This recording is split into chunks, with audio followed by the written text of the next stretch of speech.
La révolution numérique qui ne redéfinit pas qu'Internet. Qu'est-ce que le Web 3.0? Le terme Web 3.0 fait référence à une vision du futur d'Internet, où de nouvelles technologies et protocoles sont utilisés pour créer une expérience en ligne plus décentralisée, sécurisée et évolutive.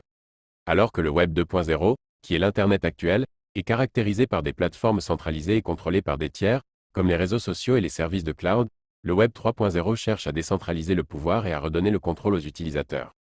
Le Web 3.0 repose sur plusieurs technologies clés, notamment la blockchain, les contrats intelligents et les réseaux pair à pair, P2P. La blockchain est une technologie de registre distribué qui permet de stocker et de vérifier de manière transparente des transactions et des données. Les contrats intelligents sont des programmes informatiques auto-exécutables qui facilitent et sécurisent les transactions entre parties sans avoir besoin d'intermédiaires. Les réseaux P2P permettent aux utilisateurs de communiquer et d'échanger directement entre eux, sans passer par des serveurs centralisés. Le Web 3.0 vise à résoudre certains des problèmes rencontrés sur le web actuel, tels que la censure, la perte de confidentialité des données, la dépendance aux plateformes centralisées et les problèmes de confiance. Il offre la possibilité de créer des applications décentralisées, DApps, qui fonctionnent sur des réseaux décentralisés, où les utilisateurs ont un contrôle total sur leurs données et leurs interactions en ligne. En résumé, le Web 3.0 représente une évolution vers un Internet plus ouvert, transparent et axé sur l'utilisateur, grâce à l'utilisation de technologies décentralisées telles que la blockchain et les contrats intelligents. Cependant, il convient de noter que le Web 3.0 est encore en développement et qu'il n'a pas encore atteint une adoption généralisée. Qui est à l'origine de cette petite ou grande révolution? Ça a démarré où? Quand? Comment? Pourquoi? Quel est le cahier des charges? Le concept de Web 3.0 est le résultat d'une évolution progressive dans le développement d'Internet et des technologies associées. Il n'a pas été initié par une seule entité ou organisation spécifique, mais plutôt par un ensemble de chercheurs, d'ingénieurs et de communautés travaillant sur différentes innovations technologiques. L'idée de décentralisation et de création d'un Internet plus ouvert a gagné en popularité suite aux révélations sur les pratiques de collecte de données et de surveillance de masse par des gouvernements et des grandes entreprises. Cela a suscité des préoccupations quant à la vie privée des utilisateurs, à la sécurité des données et à la centralisation du pouvoir sur Internet. L'utilisation de la blockchain, une technologie popularisée par la crypto-monnaie Bitcoin, a été un facteur clé dans le développement du Web 3.0. La blockchain permet de créer des registres distribués et sécurisés, où les transactions et les données sont vérifiables et immuables. Cette technologie a ouvert la voie à de nouvelles possibilités pour la construction d'applications décentralisées. Le Web 3.0 repose également sur des technologies telles que les contrats intelligents, qui ont été introduits par Ethereum en 2015. Les contrats intelligents sont des programmes auto-exécutables qui facilitent les transactions et les interactions entre parties sans nécessité d'intermédiaire. En ce qui concerne le cahier des charges du Web 3.0, il n'existe pas de spécification unique. Cependant, certains principes communs incluent la décentralisation, la transparence, la confidentialité des données, la propriété et le contrôle des utilisateurs sur leurs informations, ainsi que l'interopérabilité des applications. Il convient de noter que le Web 3.0 est encore en développement et que de nombreux projets et initiatives sont en cours pour explorer les différentes possibilités offertes par cette vision. La transition vers le Web 3.0 nécessite également la participation et l'adoption de la part des utilisateurs, des développeurs et des entreprises pour réaliser pleinement son potentiel. Notre échange va prendre la forme d'une interview qui vise à informer les lecteurs du blog qui s'intéressent à l'IA. Il se peut qu'il fasse l'objet d'une lecture en podcast sur la chaîne YouTube du blog. Tu es partant pour ce challenge? Le but est de nous aider à comprendre. Absolument. Je suis tout à fait partant pour participer à cette interview sous forme de questions-réponses. Je suis là pour vous aider à comprendre et fournir des informations sur le sujet de l'IA et d'autres sujets connexes. N'hésitez pas à poser vos questions, et je ferai de mon mieux pour y répondre de manière claire et informative. Donc, le Web 3 va probablement remplacer le Web 2.0. La transition du Web 2.0 vers le Web 3.0 n'est pas une question de remplacement complet, mais plutôt d'évolution. Le Web 2.0 continuera probablement d'exister et de servir de base pour de nombreuses applications et services en ligne, tandis que le Web 3.0 apportera de nouvelles possibilités et de nouvelles fonctionnalités. Le Web 2.0 est caractérisé par des plateformes centralisées telles que les réseaux sociaux, les services de cloud et les applications hébergées sur des serveurs contrôlés par des tiers. Ces plateformes offrent une grande facilité d'utilisation, mais elles impliquent également la centralisation des données et du pouvoir, ce qui peut entraîner des problèmes de confidentialité et de sécurité.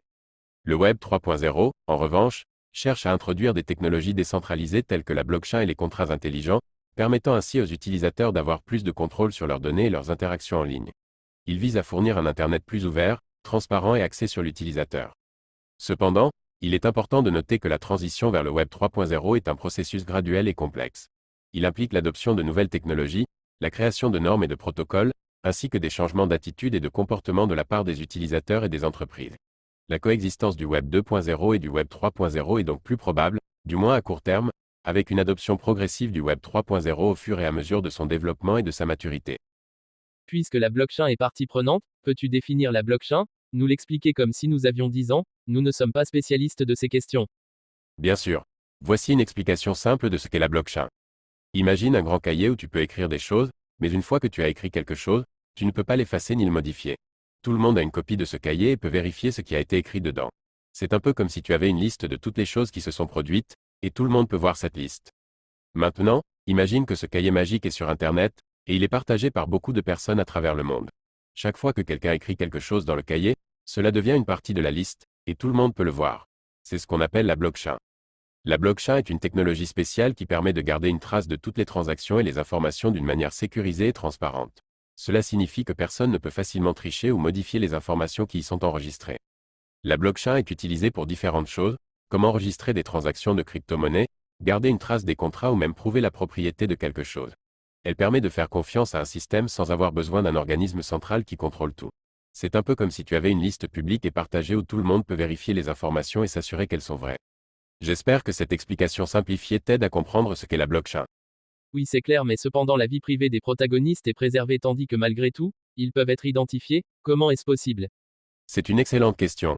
Dans le contexte de la blockchain, la vie privée des utilisateurs peut être préservée grâce à l'utilisation de certaines techniques spécifiques.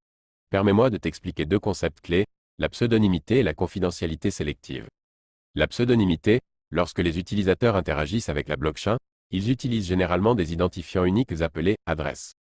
Ces adresses ne sont pas directement liées à l'identité réelle de l'utilisateur, mais plutôt à une clé cryptographique.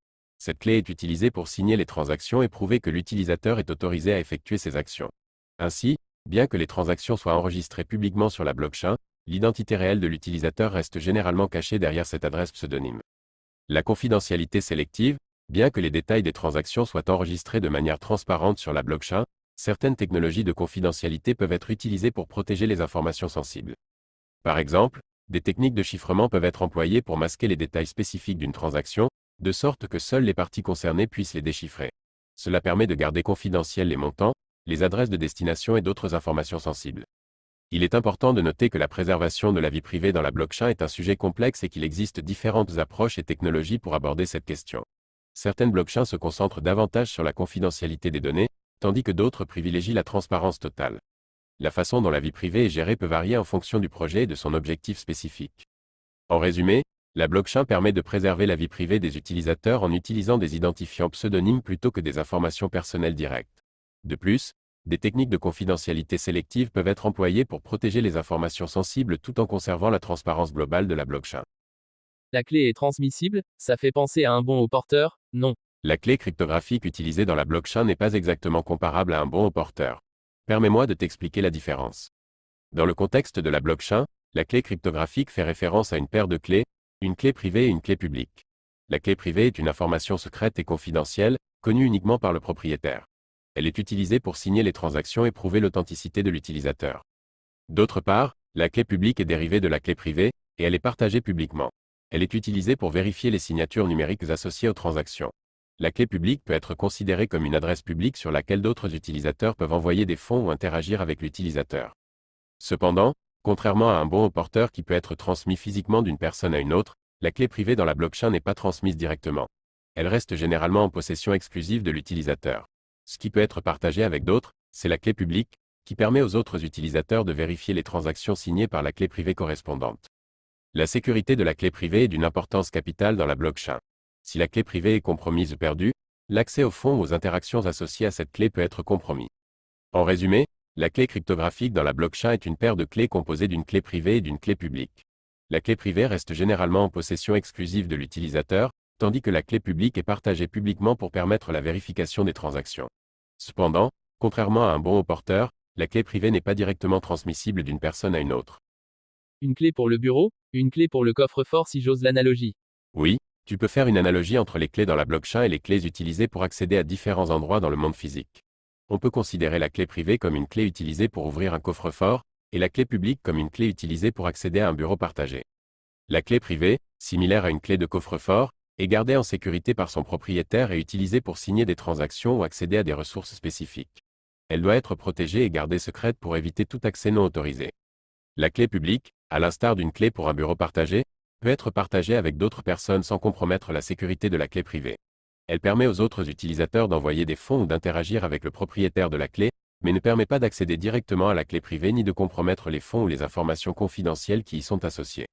Dans les deux cas, la sécurité et la protection de la clé privée sont essentielles pour s'assurer que seules les personnes autorisées peuvent y accéder. Cela correspond à l'importance de protéger la clé d'un coffre-fort ou la clé d'un bureau pour garantir l'intégrité et la confidentialité des biens qui y sont associés. Il convient de noter que l'analogie avec les clés physiques a ses limites, car les clés cryptographiques dans la blockchain sont basées sur des algorithmes mathématiques complexes et fonctionnent différemment des clés physiques traditionnelles. Cependant, cette analogie peut aider à comprendre le rôle et l'importance des clés privées et publiques dans le contexte de la blockchain. Si le propriétaire perd sa clé privée, il perd le contenu du coffre tandis que personne n'y accédera à jamais. Exactement, si un propriétaire perd sa clé privée dans la blockchain, il risque de perdre l'accès aux fonds ou aux informations associées à cette clé de façon permanente. La clé privée est essentielle pour prouver l'identité et l'autorisation de l'utilisateur sur la blockchain. Sans la clé privée correspondante, il est généralement impossible de récupérer l'accès aux actifs ou aux données. C'est l'un des aspects importants de la sécurité dans la blockchain et il met l'accent sur la responsabilité de chaque utilisateur de protéger sa clé privée de manière sûre et fiable. Il n'y a généralement pas de mécanisme centralisé ou d'autorité de récupération pour réinitialiser ou récupérer une clé privée perdue. Cela fait partie des caractéristiques qui assurent la sécurité et l'intégrité de la blockchain. Il est donc crucial de prendre des mesures pour sécuriser sa clé privée, comme la sauvegarder dans un endroit sûr et utiliser des dispositifs de stockage sécurisés, tels que des portefeuilles matériels, hardware wallet, conçus spécifiquement pour la protection des clés privées. Il est également important de noter que la perte de la clé privée est irréversible. Cela signifie que si un utilisateur perd sa clé privée et n'a pas de sauvegarde, il n'y a généralement aucun moyen de récupérer les fonds ou les données associées. C'est pourquoi la prudence et la gestion adéquate des clés privées sont essentielles pour éviter toute perte accidentelle. Donc la clé est numérique, son support peut être une clé USB ou tout autre disque de stockage pour peu qu'il soit numérique. On est d'accord. Oui, tout à fait. La clé privée dans le contexte de la blockchain est une clé numérique qui peut être stockée sous différentes formes, y compris sur une clé USB ou tout autre dispositif de stockage numérique. Le support physique de la clé privée peut varier selon les préférences de l'utilisateur et les options de stockage disponibles. Voici quelques exemples de supports numériques couramment utilisés pour stocker les clés privées. Portefeuille logiciel. Il s'agit d'applications ou de programmes informatiques spécifiquement conçus pour générer, stocker et gérer les clés privées. Les clés privées peuvent être stockées localement sur l'ordinateur de l'utilisateur ou sur un autre dispositif de stockage connecté, comme une clé USB. Portefeuille matériel, hardware wallet, ce sont des dispositifs physiques dédiés à la sécurité des clés privées. Ils sont généralement sous la forme d'un petit appareil électronique avec un écran et des boutons. Les clés privées sont stockées de manière sécurisée à l'intérieur du portefeuille matériel et ne sont jamais exposées à l'ordinateur ou à Internet, ce qui les rend moins vulnérables aux attaques informatiques. Portefeuille en ligne, ce sont des services en ligne qui stockent les clés privées pour les utilisateurs. Cependant, cela implique de confier la gestion de la clé privée à un tiers, ce qui peut présenter des risques en termes de sécurité et de confidentialité. Il est donc important de choisir des portefeuilles en ligne réputés et sécurisés. Papier et autres formes de sauvegarde, il est possible de générer une clé privée sous forme de code QR ou de séquence de caractères, puis de l'imprimer sur papier ou de l'écrire physiquement. C'est ce qu'on appelle une sauvegarde, hors ligne. Cela permet de garder la clé privée complètement déconnectée d'Internet et des dispositifs numériques, ce qui peut offrir une sécurité supplémentaire. Il est important de noter que quelle que soit la forme de stockage choisie, il est crucial de prendre des mesures pour protéger et sécuriser la clé privée. Cela comprend des mesures telles que le chiffrement du support de stockage, la sauvegarde régulière de la clé privée, la protection contre les accès non autorisés et la prise de précautions pour éviter la perte accidentelle ou la destruction du support. Revenons au Web 3.0, l'information est stockée sur le principe de la blockchain, cela va générer des fermes de serveurs pour miner. Dans le contexte du Web 3.0, où la blockchain joue un rôle central, il est vrai que l'information est stockée de manière décentralisée et sécurisée grâce à la technologie de la blockchain. Cependant, il convient de noter que tous les projets liés au Web 3.0 ne nécessitent pas forcément le minage, de la même manière que les réseaux de blockchain comme Bitcoin ou Ethereum. Dans certains cas, le Web 3.0 utilise des mécanismes de consensus alternatifs, tels que la preuve d'enjeu, Proof of Stake, ou la preuve d'autorité, Proof of Authority, qui ne nécessitent pas de ferme de serveurs pour miner dans le sens traditionnel. Ces mécanismes de consensus permettent de valider les transactions et de sécuriser le réseau de manière efficace sans nécessiter de puissance de calcul intensive. Cependant, certaines applications ou plateformes du Web 3.0 peuvent toujours utiliser des mécanismes de minage plus traditionnels, comme la preuve de travail, Proof of Work, qui implique effectivement l'utilisation de fermes de serveurs pour résoudre des calculs complexes et sécuriser le réseau. Cela peut être le cas notamment pour des blockchains publics où la sécurité et la décentralisation maximale sont des priorités. Il est également important de noter que le Web 3.0 ne se limite pas à la blockchain. Il englobe un large éventail de technologies et de concepts, tels que les contrats intelligents, l'interopérabilité des systèmes, la décentralisation des données et des services, et bien d'autres encore. La blockchain est l'un des piliers du Web 3.0, mais il existe d'autres approches et technologies qui contribuent à son fonctionnement et à son évolution. En résumé, bien que certaines applications du Web 3.0 puissent utiliser des mécanismes de minage traditionnels, d'autres mécanismes de consensus plus efficaces et économes en énergie sont également utilisés. Le Web 3.0 ne se résume pas uniquement à la blockchain, mais intègre un écosystème plus large de technologies et de concepts qui visent à créer un Internet plus décentralisé, sécurisé et contrôlé par les utilisateurs eux-mêmes. Les contrats intelligents, l'interopérabilité des systèmes, la décentralisation des données et des services, et bien d'autres encore. Tu peux expliquer les grands principes. Adresse-toi encore à des enfants, nous sommes sur les bancs de l'école. Bien sûr. Permettez-moi de vous expliquer les grands principes du Web 3.0 d'une manière simple et adaptée aux enfants. Contrats intelligents. Les contrats intelligents sont des programmes informatiques spéciaux qui sont écrits sur la blockchain.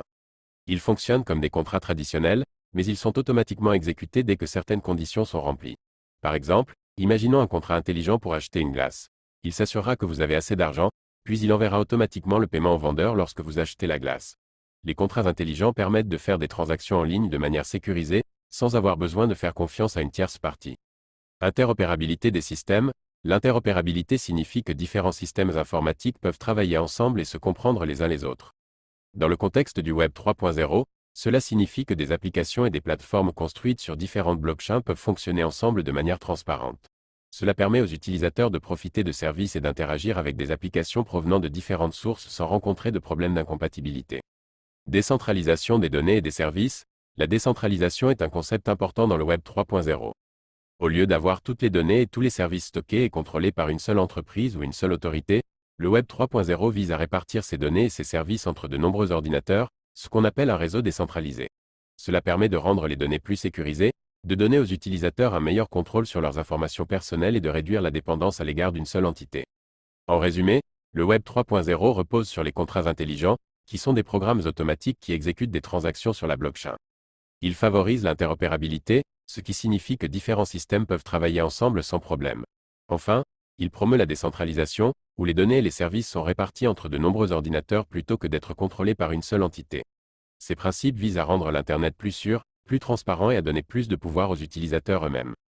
Pour ce qui concerne le contrat intelligent, un billet de banque rassure et fait le job quand il s'agit de payer, même si le montant est important, sinon la CB vérifie aussi la solvabilité. Qu'est-ce que ça apporte au fond? C'est une excellente question. Les contrats intelligents offrent plusieurs avantages par rapport aux méthodes de paiement traditionnelles telles que les billets de banque ou les cartes bancaires. Sécurité. Les contrats intelligents sont construits sur une technologie appelée blockchain, qui est extrêmement sécurisée. Lorsqu'un contrat intelligent est exécuté, il est vérifié par de nombreux ordinateurs dans le réseau, ce qui rend les transactions très difficiles à falsifier. Cela offre une sécurité accrue par rapport aux paiements en espèces ou aux transactions par carte de crédit, qui peuvent être sujets à la contrefaçon ou à la fraude. Automatisation. Les contrats intelligents sont programmés pour s'exécuter automatiquement dès que les conditions prédéfinies sont remplies. Cela signifie qu'il n'y a pas besoin d'une tierce partie, telle qu'une banque ou un vendeur, pour vérifier et exécuter la transaction. Les contrats intelligents permettent donc d'éliminer les intermédiaires et les frais associés, ce qui peut rendre les transactions plus rapides et plus efficaces. Transparence. Les contrats intelligents fonctionnent sur une blockchain publique, ce qui signifie que toutes les transactions et les règles du contrat sont visibles par tous les participants du réseau. Cela crée une transparence totale et empêche toute manipulation des conditions du contrat. Les utilisateurs peuvent vérifier par eux-mêmes que les termes du contrat sont respectés, ce qui renforce la confiance et réduit les risques de fraude. Programmabilité. Les contrats intelligents offrent une grande flexibilité et possibilité de personnalisation. Ils peuvent être programmés pour exécuter des actions complexes en fonction de diverses conditions. Par exemple, un contrat intelligent peut être configuré pour effectuer des paiements échelonnés, déclencher des actions en fonction de l'heure ou de la localisation, ou interagir avec d'autres contrats intelligents. Cela permet d'automatiser des processus et de créer des scénarios personnalisés en fonction des besoins spécifiques des utilisateurs. Réduction des coûts. Les contrats intelligents peuvent réduire les coûts associés aux transactions. En éliminant les intermédiaires et en automatisant les processus, les contrats intelligents peuvent potentiellement réduire les frais de transaction. Par exemple, les frais bancaires ou les commissions de tiers peuvent être évités grâce à l'utilisation de contrats intelligents. Cela peut être particulièrement avantageux pour les transactions transfrontalières, où les frais et les délais peuvent être considérables. Accessibilité. Les contrats intelligents peuvent être utilisés par n'importe qui disposant d'une connexion Internet. Contrairement aux systèmes financiers traditionnels qui peuvent être exclusifs ou nécessiter des processus d'inscription complexes, les contrats intelligents basés sur la blockchain sont accessibles à tous, quel que soit leur statut socio-économique ou leur emplacement géographique. Cela ouvre de nouvelles opportunités pour les personnes n'ayant pas accès aux services financiers traditionnels. En résumé, les contrats intelligents apportent plusieurs avantages par rapport aux méthodes de paiement traditionnelles. Ils offrent une sécurité accrue grâce à la technologie de la blockchain, permettent l'automatisation des transactions, créent une transparence totale, offrent une programmabilité avancée et réduisent les coûts. Ils sont également accessibles à tous, ce qui ouvre de nouvelles perspectives pour les transactions financières et les échanges de valeurs. L'establishment ne doit pas voir ça d'un bon œil. Il est vrai que l'émergence du Web 3.0 et des contrats intelligents peut susciter des réactions différentes de la part de divers acteurs, y compris l'établissement financier traditionnel. Voici quelques points à considérer. Perturbation des modèles économiques existants. Le Web 3.0 remet en question certains modèles économiques traditionnels en éliminant les intermédiaires et en permettant des transactions directes entre les parties concernées. Cela pourrait potentiellement perturber les institutions financières établies qui jouent actuellement un rôle d'intermédiaire dans les transactions financières. Perte de contrôle centralisé. Le Web 3.0 vise à décentraliser le pouvoir et à donner aux utilisateurs un contrôle accru sur leurs données et leurs transactions. Cela peut être perçu comme une menace par les institutions qui bénéficient du contrôle centralisé de ces données et transactions. Adaptation aux nouvelles technologies. Les institutions financières traditionnelles devront s'adapter et évoluer pour intégrer les nouvelles technologies du Web 3.0. Cela peut nécessiter des investissements importants en termes de ressources, de compétences et d'infrastructures pour rester compétitives. Cependant, il est important de noter que de nombreuses institutions financières commencent à explorer et à adopter les technologies du Web 3.0, telles que la blockchain et les contrats intelligents, afin de tirer parti de leurs avantages potentiels. Certaines banques et entreprises financières expérimentent des cas d'utilisation de la blockchain pour améliorer l'efficacité des paiements, la gestion des identités ou la traçabilité des actifs. En fin de compte, l'adoption du Web 3.0 peut susciter des réactions différentes de la part de l'établissement financier traditionnel. Certaines institutions peuvent voir cela comme une opportunité d'innovation et de croissance, tandis que d'autres peuvent percevoir cela comme une menace pour leur modèle d'affaires établi. L'avenir réserve donc des évolutions et des ajustements dans le paysage financier à mesure que le Web 3.0 continue de se développer. L'interopérabilité des systèmes, ça apporte quoi et comment? L'interopérabilité des systèmes dans le contexte du Web 3.0 apporte plusieurs avantages importants. Permettez-moi de vous les expliquer. Facilité d'utilisation. L'interopérabilité permet à différents systèmes informatiques, applications et plateformes de fonctionner ensemble de manière transparente. Cela signifie que les utilisateurs peuvent utiliser différents services et applications sans rencontrer de problèmes d'incompatibilité. Par exemple, imaginez pouvoir utiliser une application de messagerie qui communique facilement avec d'autres applications de messagerie, quel que soit le fournisseur ou le protocole utilisé. Cela facilite l'utilisation des technologies et permet aux utilisateurs d'accéder à un éventail plus large de fonctionnalités et de services. Économie d'échelle. L'interopérabilité permet aux entreprises et aux développeurs de créer des solutions qui s'intègrent facilement avec d'autres systèmes existants. Cela réduit le besoin de développer des systèmes propriétaires ou des solutions sur mesure, ce qui peut être coûteux et inefficace. L'interopérabilité favorise la réutilisation des composants et des interfaces, ce qui permet d'économiser du temps et des ressources dans le développement de nouvelles applications et services. Innovation collaborative. L'interopérabilité encourage la collaboration et l'innovation entre différents acteurs du Web 3.0. Lorsque les systèmes peuvent communiquer et interagir entre eux, cela crée un écosystème dynamique où les développeurs peuvent construire de nouvelles applications en utilisant des blocs de construction existants. Cela permet de stimuler l'innovation en permettant aux idées et aux technologies de circuler plus facilement et d'être combinées de manière créative. Évolutivité et flexibilité. L'interopérabilité facilite l'évolutivité et la flexibilité des systèmes. Lorsque les systèmes sont interopérables, il est plus facile d'ajouter de nouvelles fonctionnalités, de se connecter à de nouveaux réseaux ou de s'adapter à de nouvelles normes et protocoles. Cela permet au système de s'adapter rapidement aux besoins changeants et de rester à jour avec les avancées technologiques. En résumé, l'interopérabilité des systèmes dans le Web 3.0 facilite l'utilisation des technologies, permet des économies d'échelle, favorise l'innovation collaborative et offre une évolutivité et une flexibilité accrue.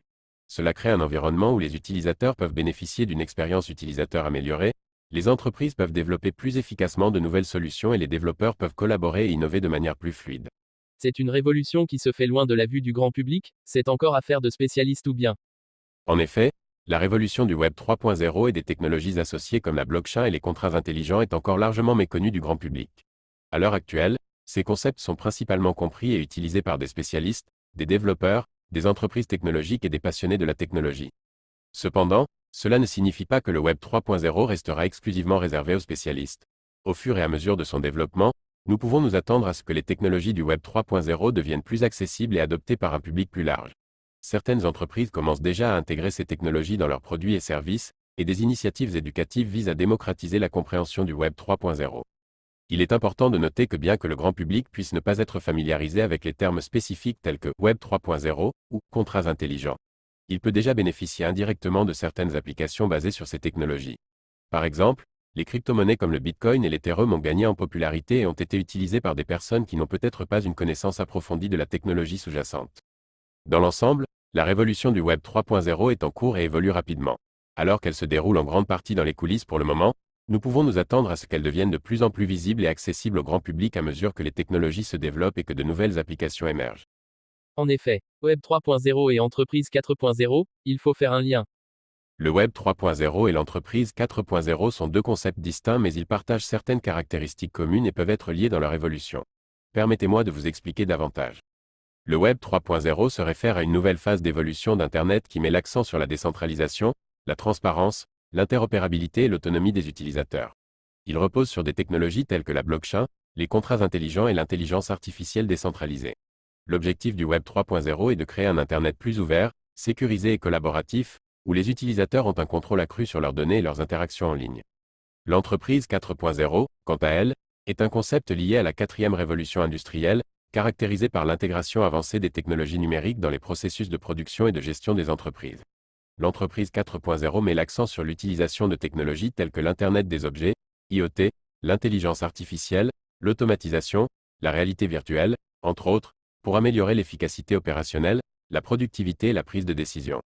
Alors que le Web 3.0 se concentre davantage sur la transformation d'Internet et de ses protocoles sous-jacents, l'entreprise 4.0 se concentre sur l'application de ces technologies numériques dans le contexte des opérations et de la gestion des entreprises.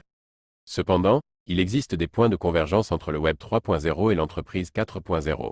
Par exemple, les technologies du Web 3.0, telles que la blockchain et les contrats intelligents, peuvent être utilisées dans le cadre de l'entreprise 4.0 pour faciliter la traçabilité des produits, améliorer la sécurité des données, automatiser les transactions, ou permettre des échanges sécurisés entre partenaires commerciaux. De plus, les principes du Web 3.0, tels que la décentralisation, l'interopérabilité et la transparence, peuvent également trouver des applications dans le contexte de l'entreprise 4.0. Par exemple, la décentralisation des processus de prise de décision ou la création de réseaux interopérables entre différentes entreprises peuvent être des aspects pertinents de l'entreprise 4.0. En somme, bien que le Web 3.0 et l'entreprise 4.0 soient des concepts distincts, ils peuvent se compléter et se renforcer mutuellement dans leur évolution vers un avenir numérique plus avancé. Est-ce que l'IA intervient dans le Web 3.0? Oui, l'intelligence artificielle, IA, joue un rôle important dans le Web 3.0. L'IA est une technologie clé qui contribue à l'amélioration des fonctionnalités et des capacités du Web 3.0. Voici quelques domaines où l'IA intervient dans le contexte du Web 3.0. Intelligence artificielle décentralisée. Dans le Web 3.0, l'IA décentralisée permet de distribuer les capacités de calcul et de traitement des données sur différents nœuds du réseau plutôt que de les concentrer dans des serveurs centraux. Cela permet une utilisation plus efficace des ressources, une résistance aux pannes et une protection accrue de la vie privée des utilisateurs. Apprentissage automatique, machine learning. L'apprentissage automatique est une branche de l'IA qui permet au système de s'améliorer et de prendre des décisions en analysant des données et en identifiant des schémas. Dans le Web 3.0, l'apprentissage automatique peut être utilisé pour améliorer les recommandations personnalisées, la recherche d'informations, la détection de fraude, la modération de contenu et bien d'autres aspects liés à l'expérience utilisateur. Personnalisation et adaptation. L'IA peut aider à personnaliser les expériences en ligne dans le Web 3.0. Elle peut analyser les préférences et les comportements des utilisateurs pour leur fournir des contenus, des produits ou des services adaptés à leurs besoins spécifiques. Par exemple, les assistants virtuels alimentés par l'IA peuvent offrir une expérience utilisateur plus personnalisée et interactive. Analyse des données et prise de décision. L'IA peut aider à analyser de grandes quantités de données générées dans le Web 3.0, telles que les données de la blockchain, les données des réseaux sociaux ou les données des capteurs IoT. Elle peut identifier des tendances, des modèles et des informations pertinentes pour soutenir la prise de décision et l'optimisation des processus. Sécurité et lutte contre la fraude. L'IA est également utilisée dans le Web 3.0 pour renforcer la sécurité et détecter les activités frauduleuses. Par exemple, elle peut aider à identifier les attaques de sécurité, à détecter les comportements suspects et à mettre en place des mécanismes de détection des faux profils ou des activités malveillantes. En résumé, l'IA joue un rôle essentiel dans le Web 3.0 en améliorant les capacités d'analyse des données, la personnalisation des expériences, la sécurité et la prise de décision. Elle contribue à rendre les interactions en ligne plus intelligentes, plus adaptées aux utilisateurs et plus efficaces dans un environnement décentralisé. Est-ce qu'il y a des grandes entreprises ou autres institutions qui sont partie prenante ou initiatrices ou encore leaders du Web 3.0? Le Web 3.0 est un concept en pleine évolution, et il implique la participation de nombreuses entreprises, projets open source et communautés. Voici quelques exemples de grandes entreprises et initiatives qui jouent un rôle majeur dans le développement du Web 3.0. Ethereum. Ethereum est l'une des principales plateformes de blockchain pour le développement de contrats intelligents. Il a été l'un des pionniers du Web 3.0 et a permis la création de nombreux projets et applications décentralisées. Polkadot. Polkadot est un réseau de blockchain interopérable qui vise à connecter différentes chaînes de blocs pour permettre une communication et un partage de données entre elles. Il offre des fonctionnalités avancées pour le Web 3.0, telles que la scalabilité, la sécurité et l'interopérabilité. Filecoin.